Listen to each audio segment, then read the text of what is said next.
Հայաստանը կարող է ունենալ երրորդ միջազգային օդանավակայան, Կապանի Սյունիքը արդյոք կսպասարկի միջազգային ուղղություններ։ Կառավարության հերթական նիստի օրակարգում հնչեցին նաև այս հարցերի պատասխանները։ Տարածքային կառավարման եւ ենթակառուցվածքների նախարարի տեղակալ Արմեն Սիմոնյանն առաջարկեց Հայաստանի Հանրապետության կառավարության եւ Կորպորասիոն Ամերիկա ՍԱ-ի միջև ստորագրված կոնցեսիոն պայմանագրի 5-րդ լրացմանը հավանություն տալ։ Կոնցեսիոն պայմանագրի երաշխավորված ներքին շահութաբերության եւ վնասների հատուցման բանաձևերը ուժը կորցրած են ճանաչվում։ Կոնցեսիոն պայմանագրի անորոշ ժամկետով երկարաձգման իրավունքի կետը ուժը կորցրած է ճանաչվում։ Արձանագրվում է, որ կողմերը, կառավարությունն ու կոնցեսիոները միմյանց նկատմամբ երկարաձգման գործարքի կնքման օրվա դրությամբ ֆինանսական պարտավորություններ չունեն միմյանց նկատմամբ։ Կապանի Սյունիք օդանավակայանի վրա կոնցեսիոն պայմանագրի սահմանափակումները վերացվում են։ Կոնցեսիոն պայմանագրի ժամկետը երկարաձգվում է մինչև 2067 թվականի վերջ։ Կոնցեսիոները պարտավորվում է իրականացնել 425 միլիոն ԱՄՆ դոլարի չափով կապիտալ ներդրումներ, մաստեր պլանը եւ այն ներդրումային ծրագիրը, որով պետք է դա իրականացվի, կներկայացվի կառավարության համաձայնեցմանը եւ այդ մաստեր պլանում կներառվեն նաեւ 2023 թվականից իրականացված կապիտալ ներդրումները։ Նախատեսվում է, որ գործող սակագների փոփոխությունները կիրականացվեն ամենամյա սկզբունքով եւ միայն համապատասխան բանաձևով։ Սահմանվում է, որ կոնցեսիոնարի բաժնետոմսերի հսկիչ փաթեթի սեփականատիրոջ փոփոխությունը պետք է նախապես համաձայնեցվի կառավարության հետ։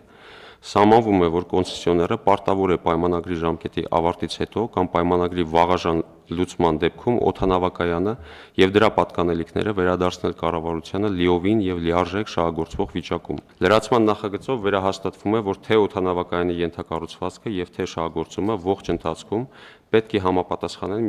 միջազգային առաջնակարգ ստանդարտներին։ Որոշման նախագծով նախատեսվում է 1 ամսյա ժամկետում ստորագրել Հայաստանության կառավարության եւ Կորպորասիոն Ամերիկա ընկերության միջև ստորագրված կոնցեսիոն պայմանագրի 5-րդ լրացումը։ Սիմոնյանի խոսքով 2025-ին ուղևորահոսքի մեծ ծավալները ենթակառուցվածքները ընդլայնելու օրհասական անհրաժեշտություն են առաջացրել։ Նման իրավական հիմք է ստեղծվում, քանի որ գործող կոնցեսիոն պայմանագրով կա որոշակի սահմանափակում, որ Զվարթնոց օդանավակայանից 250 կիլոմետր շարավղով հեռավորության վրա, եթե կառավարությունը որոշում է որևէ օդանավակայան փոխակերպել քաղաքացիական, տեղական կամ միջազգային օդանավակայանի, ապա գործող կոնցեսիոները ունի այդ օդանավակայանի նկատմամբ առավելություն կառավարումը ստանձնելու, սակայն այս պարագայում Կապանի Սյունիք օդանավակայանը այս լրացմամբ դուրս է գալիս այդ կարգավորումից եւ դա չի վերաբերում Սյունիք օդանավակայանին։ Իրավական առումով այո, սակայն միջազգային օդանավակայան դարձնելու համար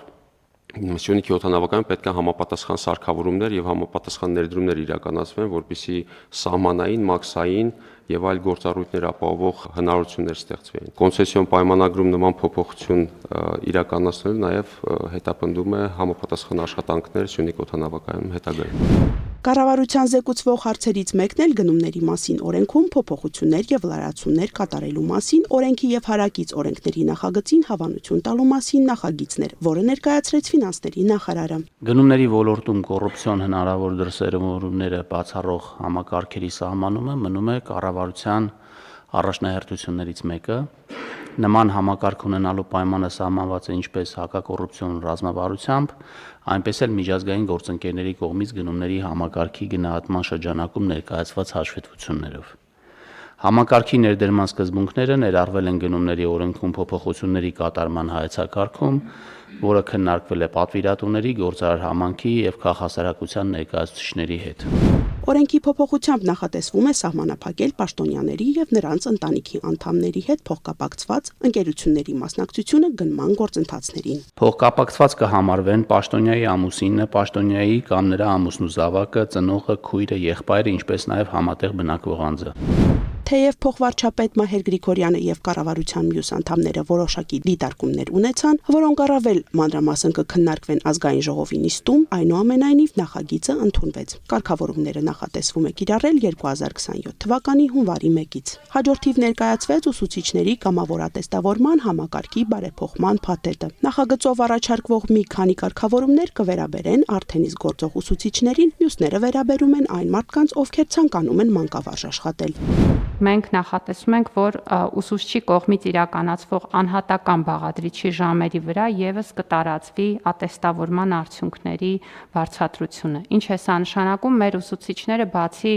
իրենց առարկաները դասավանդելուց, նոր չափորոշիչի համաձայն նաեւ կարող են վարել խմբակներ, կարող են ունենալ նախագծային աշխատանքներ, որը կրթության անբաժանելի եւ շատ կարեւոր մասն է, եւ հետեւաբար, եթե ուսուցիչը բացի օրինակ ֆիզիկա առարկան դասավանդելուց նաեւ ֆիզիկայի նախագծային աշխատանք է ղեկավարում, ապա այս ժամերը նույնպես կհաշվեն։ Նախարար Ժաննա Անդրեասյանը խոսեց ոլորտում ձեռք բերված շարունակական հաջողություններից, նշելով 2028-ին ուսուցիչների մասնագիտական զարգացման եւ հավելյալ խրախուսման միայն 1 ծրագրի մասին, իսկ 2025-ին դրանց թիվը հասել է 5-ի, 15 միլիարդ դրամ ներդրումով, որոնցից խոշորագույնը կամավոր ատեստավորման գործընթացն է։ Երկրորդ խումբ փոփոխությունը, որը վերաբերում է ուսուցիչ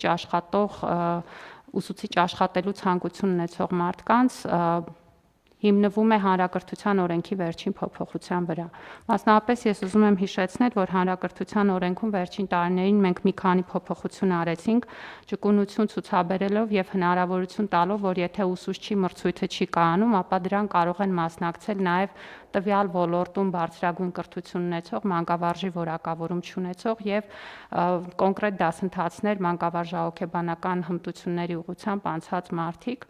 Վերջին փոփոխությամբ օրենքով մենք սահմանեցինք, որ եթե ունեն հարակից ոլորտի մասնագիտական կրթություն բարձրագույն եւ տվյալ առարկայի ոլորտում 40-ից 79 կրեդիտ, եթե կամավոր ատեստավորված են, ապա նույնպես կարող են աշխատել ուսուցիչ եւ այս խմբի համար հիմա ստեղծում ենք հնարավորություն կամավոր ատեստավորմանը մասնակցելու։ Նախատեսվում է կամավոր ատեստավորման հնարավորություն ընձեռնել նաեւ մանկավարժական կրթություն ստացող ուսանողներին։ Անի Գրիգորյան, Սյունիք, լուրեր։